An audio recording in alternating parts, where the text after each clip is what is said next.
Hello, ഈ രാവിലെ ദിവസം ചെറു കൂട്ടുകാരെല്ലാം വന്നിട്ടുണ്ടെങ്കിൽ എല്ലാവർക്കും എൻ്റെ സ്നേഹവന്ദനം. ചെറു കൂട്ടുകാരികളെ, എൻ്റെ ഈ യൂട്യൂബ് ചാനൽ ഇഷ്ടമാണെങ്കിൽ ലൈക്ക് ചെയ്യുക, ഷെയർ ചെയ്യുക, സബ്സ്ക്രൈബ് ചെയ്യുക. ഇന്നൊരു വാക്യം വായിക്കാം. സങ്കീർത്തനം 103 1-2 വാക്യങ്ങൾ. എൻ മനമേ യഹോവയെ വാഴ്ത്തുക, എൻ്റെ സർവാന്തരംഗമേ അവൻ്റെ വിശുദ്ധനാമത്തെ വാഴ്ത്തുക. എൻ മനമേ യഹോവയെ വാഴ്ത്തുക, അവൻ്റെ ഉപകാരങ്ങളൊന്നും മറക്കരുത്. എന്താ വാക്യം? 2 വാക്യം ഞാൻ പറഞ്ഞിട്ടുണ്ട്. എൻ മനമേ യഹോവയെ വാഴ്ത്തുക, എൻ്റെ സർവാന്തരംഗമേ അവൻ്റെ വിശുദ്ധനാമത്തെ വാഴ്ത്തുക.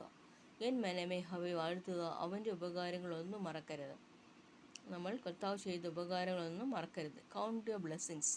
നമ്മുടെ അനുഗ്രഹങ്ങൾ എണ്ണി നോക്കുമ്പോൾ അനേക നന്മകൾ കർത്താവ് ചെയ്തിരിക്കുന്നു. അതൊക്കെ എണ്ണി കർത്താവിനെ സ്തുതിക്കാം.